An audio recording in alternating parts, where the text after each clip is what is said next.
Karena kalau umroh ini kapanpun boleh. Boleh ya, nggak harus bulan haji. Nggak harus bulan haji.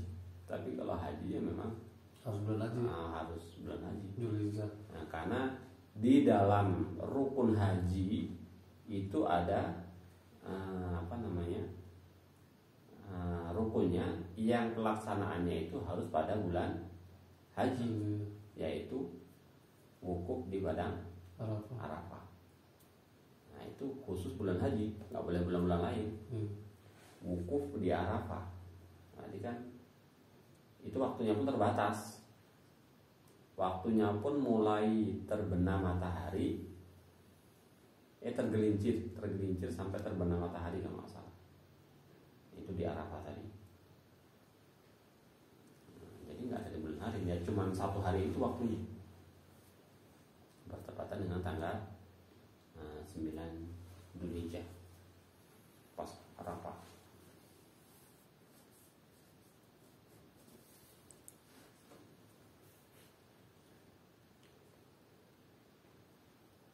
Udah, jadi seumur hidup sekali juga ini haji dan umroh. Ini yang wajibnya.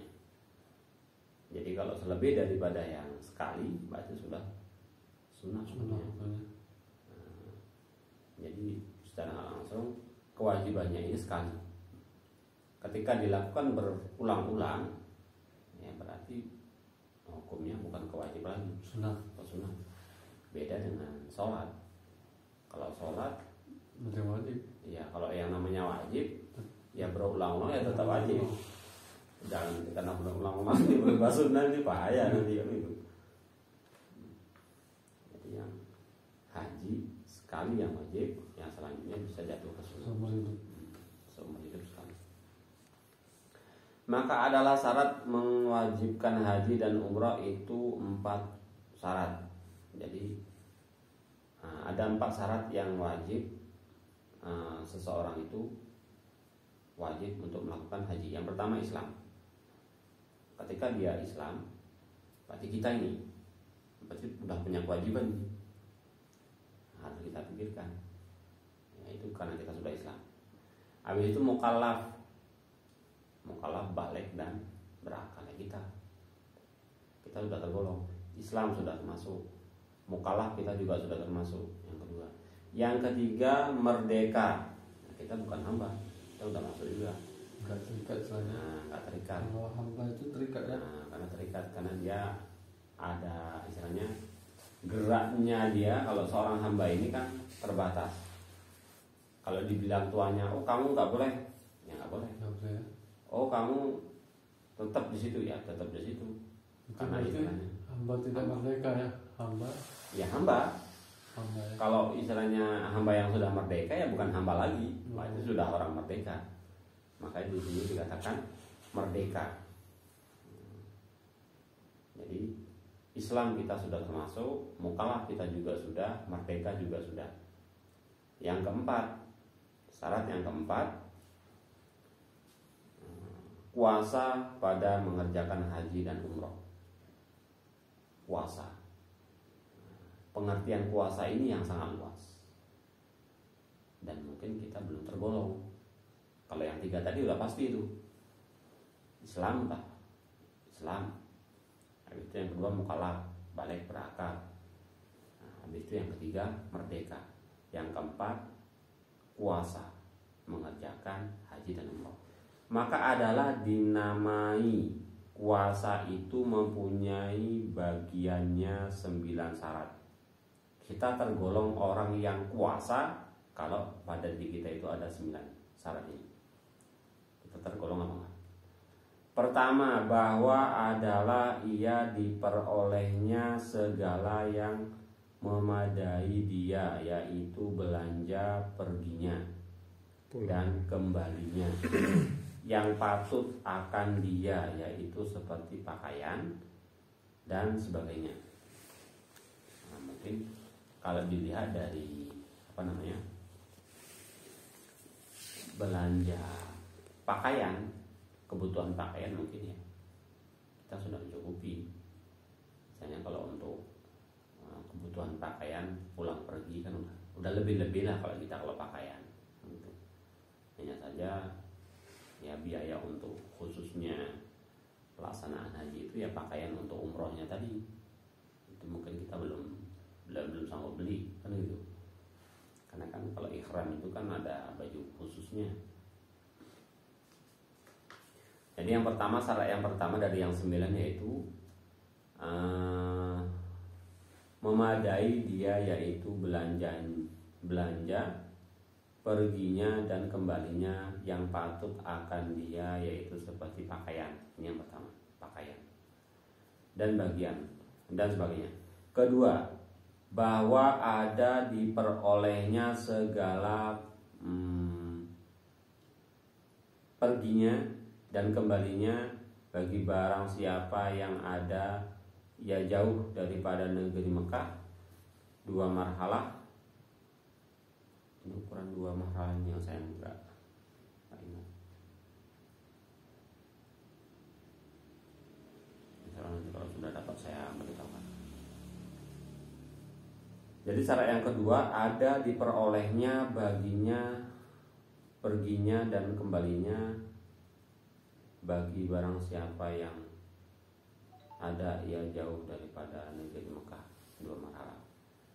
Yang intinya dia puasa. Ini kan puasa, cerita masalah puasa. Kalau puasa ini bahasa kita ini apa? Sanggup. Mampu atau sanggup kan itu. Jadi perjalanan kita ini sanggup menempuh perjalanan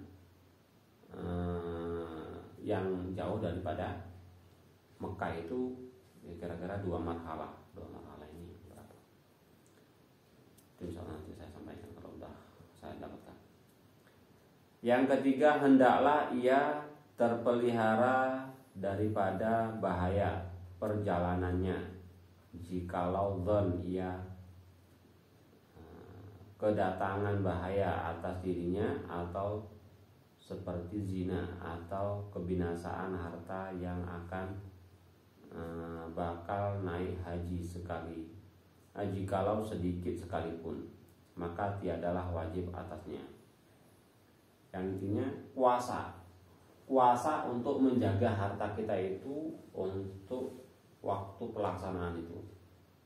Ya alhamdulillah kalau hartanya ada ya puasa. Nah kita masalahnya sekarang kan biaya untuk perjalanan karena membutuhkan biaya, ya mungkin dari segi biayanya itu yang kita belum puasa. Keempat, hendaklah ada kuasa ia diperolehnya air dan bekal pada segala tempat perjalanan. Yang kelima, hendaklah ada kuasa ia duduk di atas kendaraan dengan tiada masyakoh yang sangat. Masyakoh ini maksudnya penghalang. Masyakoh ini berat. Kan kadang-kadang kita misalnya nggak bisa duduk lama-lama, ataupun nggak mampu untuk melakukan perjalanan itu. Masyakoh, ada penghalang. Keenam, hendaklah ada diperolehnya tatkala ia daripada negerinya beberapa orang yang menolong bersama-sama berjalan. Insya Allah kalau masalah sebenarnya kalau yang lain-lain ini mungkin ada. Kalau kita ini lebih yang mungkin belum kuasa, yaitu ketika melakukan perjalanan itu sendiri, yaitu dengan biayanya. Kebanyakan kita kan biaya, terkendala dari biaya. Kalau biayanya sudah ada, ya mungkin untuk perjalanannya, habis itu nanti masalah keamanannya, untuk tidak berbuat menghindari hal-hal yang bahaya kan ada zina tadi. Nah itulah, berarti nggak ubahnya gini. Ini dikaitkan nanti mungkin ketika orang itu melakukan perjalanan, terus nanti ke tempat dia asal sampai menuju ke Mekah, kan di perjalanan itu kira-kira aman nggak? Kalau kita sekarang kalau udah ada uangnya, mungkin kalau dari sini Mekah kan udah aman. Misalnya pasti terhindar daripada hal-hal yang seperti keamanannya insya Allah terjamin. Habis itu masalah fasilitasnya juga terjamin. Kita ini coba ya tergantung kepada uangnya tadi. Kalau uangnya kita terpenuhi, ya mungkin untuk yang lain-lainnya juga ya sudah mampu pasti. Berarti secara nggak langsung untuk pakaian tadi juga kita belum puasa. Untuk kendaraan kita juga belum puasa karena puasanya ini tergantung biaya. Walaupun mungkin kalau yang dekat-dekat di sana, dekat dengan Mekah mungkin kan asal dia cukup untuk biaya makannya, untuk biaya kendaraannya di sekitar situ, tapi puasa. Kalau bagi kita ya tergantung yang satu ini. Kalau uangnya nggak puasa ya yang lainnya jadi terkendala juga.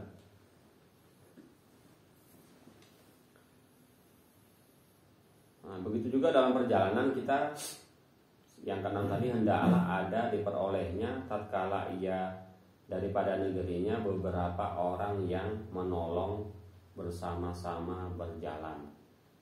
Nah, yang jelas kalau kita pergi pun kan nggak mungkin sendiri. Jadi tergantung biayanya juga. Jadi ada penolong. Kalau kita umumnya kalau dari yang Indonesia ya pasti ada Gapnya. Misalnya ada rombongannya, dari rombongan itu ada ketuanya, ada pembimbingnya kan gitu. Nah, yang ketujuh, hendaklah jangan ditanggalkan.